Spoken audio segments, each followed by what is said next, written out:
ETF index mutual funds నేర్చుకుని stock మార్కెట్లో రాణించాలనుకుంటున్నారా? వెంటనే ఈ నెంబర్కి కాల్ చేయండి.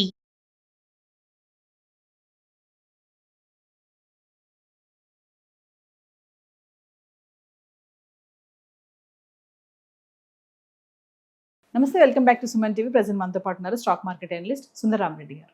నమస్తే సార్. నమస్తే అండి. సార్, ట్రేడింగ్ బిజినెస్ లో ఎక్కువగా ఫెయిల్యూర్ రేట్స్ ఎక్కువ కనిపిస్తూ ఉంటుంది. మరి వేరే బిజినెస్ లో అలా అనిపించదు, ఇందులో ఎందుకు ఎక్కువ కనబడుతుంది? నో, మనం అంటే డేటా క్లోజ్గా దొరకదు కాబట్టి వేరే దాంట్లో అలా ఉంది అనుకుంటారు. కానీ ఈవెన్ ఇండియాలో టోటల్ డిమాట్ అకౌంట్లు, యూనిక్ అకౌంట్లు ఉంది 12 కోట్లు అండి. అంటే డూప్లికేట్స్ అన్ని కలుపుకుంటే కనుక 25 కోట్లు దాకా ఉన్నాయి ఇండియాలో. అంటే ఇండియన్ జనాభా 146 కోట్లు ఉంటే డిమాట్ అకౌంట్లో ఉంది 12 కోట్ల యూనిక్ అకౌంట్స్ ఉంది. అందులో 90% అందరు కూడా ఇన్వెస్ట్మెంటే చేస్తారు. ట్రేడింగ్ చేసే వాళ్ళు ఉండేది హార్డ్లీ 1-2% ఉంటారు. అందులో ఆప్షన్ ట్రేడింగ్ చేసే వాళ్ళు ఇంకా తక్కువ మంది ఉంటారు. అందుకని F&Oలో ట్రేడ్ చేసే దాంట్లో ఎక్కువ మంది లాస్ అవుతున్నారు, F&O ట్రేడింగ్ చేసే వాళ్ళల్లో. బట్ అందరు చేయట్లేదు కదా. అందుకని సెబీ వాళ్ళ డేటా పబ్లిష్ చేసేది కేవలం F&O data, features and option చేసే వాళ్ళు మాత్రమే. బేసికల్గా ట్రేడింగ్ అంటే ఏంది? By and cell anything with in the 1 year. 1 year లోపు నువ్వు ఏ ప్రొడక్ట్ అమ్మినా సరే, స్టాక్స్ అమ్మినా, ఈటీఎఫ్స్ అమ్మినా, మ్యూచువల్ ఫండ్స్ అమ్మినా, ఫీచర్స్ అయినా ఆప్షన్స్ అయినా ఈక్వాలజీ ట్రేడింగ్ అంతే. అందుకని వాళ్ళు సెబీ పబ్లిష్ చేసే డేటా కేవలం F&Oకి సంబంధించింది మాత్రమే అనమాట. అది ఇండియా మీద ఎంతమంది చేస్తారంటే 2% కూడా చేయరు. అందుకని ట్రేడింగ్లో ఎక్కువ మంది లాస్ అవుతారు అని చెప్పడం అది ఫేక్. ట్రేడింగ్ అనే బదులు F&O ట్రేడింగ్ అంటున్నారు. అవును, F&O ట్రేడింగ్ చాలా రిస్క్, అది ఎక్కువ మంది లాస్ అవుతారు. బట్ ఏ బిజినెస్ చూసుకున్నా సరే లిటరల్లీ 90% లాసే ఉంటాయండి. బిజినెస్ అంటేనే చాలా రిస్కీ, 6% చాలా తక్కువ. అందుకని ట్రేడింగ్ అనుకోండి, 6% లాస్ పర్సెంట్ చాలా ఎక్కువ, మేబీ 98% దాకా లాస్ అవుతుంది ట్రేడింగ్లో. అండ్ మీరు హోటల్ పెట్టారనుకోండి, హోటల్ కూడా ఆల్మోస్ట్ 90% లాస్ అవుతారు. అది మన సక్సెస్ ఏముంటుందండి? అక్కడ కూడా అంత లాస్ అవుతారు. అండ్ జిమ్ పెట్టారనుకోండి 81% దాకా ఉంది లాస్ పర్సెంటేజ్ దాంట్లో కూడా. అండ్ రెస్టారెంట్ పెట్టారనుకోండి 80%.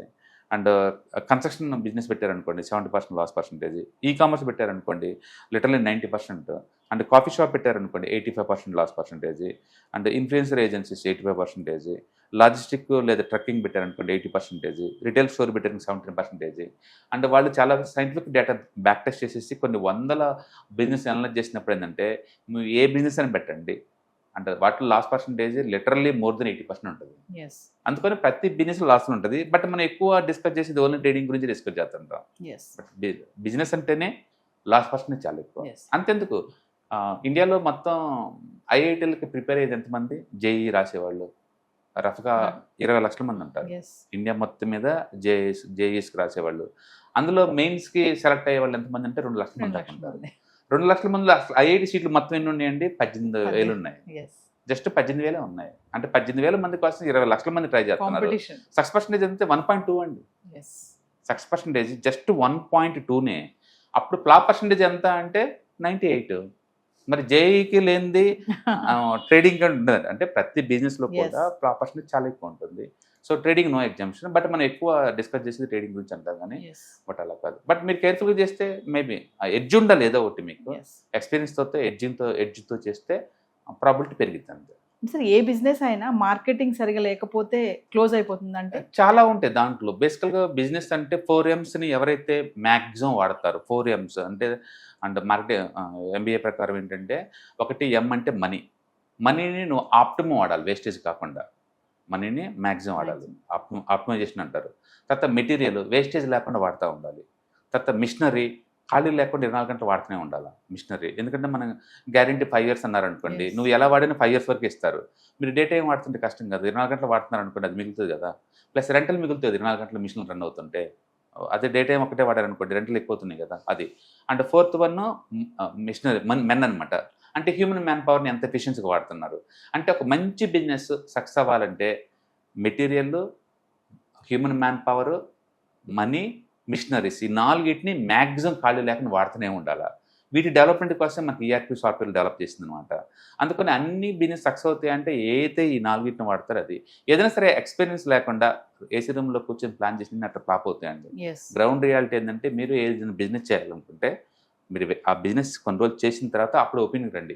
ఈవెన్ మీరు కిల్లీ షాప్ పెట్టాలన్నా సరే, కిల్లీ ఎలా ప్యాక్ చేయాలా, ఏమేమి ఇంగ్రీడియంట్స్ ఎలా చేయాలా, తక్కువ రేట్ తోటి మంచి టేస్ట్ ఎలా తీసుకురావాలో మాకు తెలిసి ఉండాలి. అండ్ చదువుకొని వస్తే అది వర్కౌట్ అవ్వదు అనమాట. అందుకని ఎక్స్పీరియన్స్ పర్సన్స్ పెడితే ప్రాబిలిటీ పెరిగిద్ది. అండ్ స్ట్రైట్ బిజినెస్ స్కూల్ నుంచి వస్తే మాత్రం పర్సంటేజ్ ఎక్కువ ఉంటుంది. ఎస్, మీరు కొన్ని బిజినెస్ గురించి చెప్పారు కదా సార్, 85% అన్నారు, అవును, హోటల్స్ అవును, అన్నారు, అవును, జిమ్ అన్నారు, అవును. ఇన్ఫ్లుయెన్స్ అన్నారు. అవును. అంటే ఫెయిల్యూర్ ఉన్నటువంటి ఈ వ్యాపారాల్లో ఇంకా అవకాశాలు ఉన్నాయా అది అంటే? ఎప్పటికీ ఉంటుంది. ఎందుకంటే ఇవన్నీ లోకలైజేషన్ బిజినెస్లో ఎక్కడ లోకలైజేషన్ టేస్ట్ ఉంటే దాని తగ్గట్టు ఉంటుంది అనమాట. Yes. అంటే ఒక్కొక్కటి ఇప్పుడు చెన్నైలో ఉందనుకోండి, అక్కడికి వెళ్ళి మనం పూరీలు పెడితే బిజినెస్ ఆగపోవచ్చు. బట్ ఇడ్లీ సాంబార్ పెడితే వర్కౌట్ అవుద్దేమో కదా. దానికి మీరు లోకల్ ఫ్లేవర్ ఏదైనా యాడ్ చేశారనుకోండి, ఖచ్చితంగా వర్కౌట్ అవుద్ది. Yes. అండ్ కొన్ని చోట్ల ఉంటాయి, టీ ఉన్నా సరే మద్రాస్ ఫిల్టర్ కాఫీ అంటారు, కొన్ని యూనిక్నెస్ ఉంది కదా. అట్లా ఏదైనా యూనిక్నెస్ ఉంటే వర్కౌట్ అవుతుంది. మాస్ ఉన్నప్పుడు ఆ ప్లేస్లో పెడితే వర్కౌట్ అవుద్ది. అంటే ప్రతి బిజినెస్ యూనిక్నెస్ ఉంటుంది. చూడటానికి సింపుల్గా ఉన్నా సరే ఆ బిజినెస్, ఆ ప్లేస్ కొన్ని చోట్ల ప్లేస్కి ఇంపార్టెన్స్ ఉంటుంది. ఆ ప్లేస్లో ఎవరు Yes. పెట్టినా వర్కౌట్ అవుద్ది. కొన్ని చోట్ల ఫ్లేవర్ ఉంటుంది, కొన్ని చోట్ల ఏదో ఒక యూనిక్ సెల్లింగ్ పాయింట్ అండి, ఏదో ఒక యూఎస్పీ ఉంటుంది అండి బిజినెస్లో. అది ఉంటే వర్కౌట్ అవుద్ది, అదర్వైజ్ వర్కౌట్ కాకపోవచ్చు. Yes. అందుకని ట్రేడింగ్, ఇన్వెస్ట్మెంట్ రిస్కే అంటే, అవును ఎక్స్పీరియన్స్ లేకుండా ఏదైనా రిస్క్ అది కూడా. బట్ ఏదైనా కప్పుడప్పుడు డమ్మి ట్రేడ్ చేసేసి అండ్ పర్టికులర్ మీకంటూ ట్రేడ్ సెటప్స్ డెవలప్ చేసుకొని అండ్ అందులో మీకు ఎక్స్పీరియన్స్ ఉంది అంటే మాత్రం తీసుకోవచ్చు. మేము 20 years దాంట్లో సర్వే అవుతున్నాం. అట్లా మీరు ఏదైనా సరే కొన్ని ఇయర్స్ నుంచి దాంట్లో ఉంటే దాంట్లో ఉన్న లోటుపాట్లని అర్థం అవుతుంటుంది. అర్థమవుతాయి. మీరు తగ్గట్టు మీ స్ట్రాటజీని డిజైన్ చేసుకోవచ్చు. నేను Yes. Thank you, sir. Right.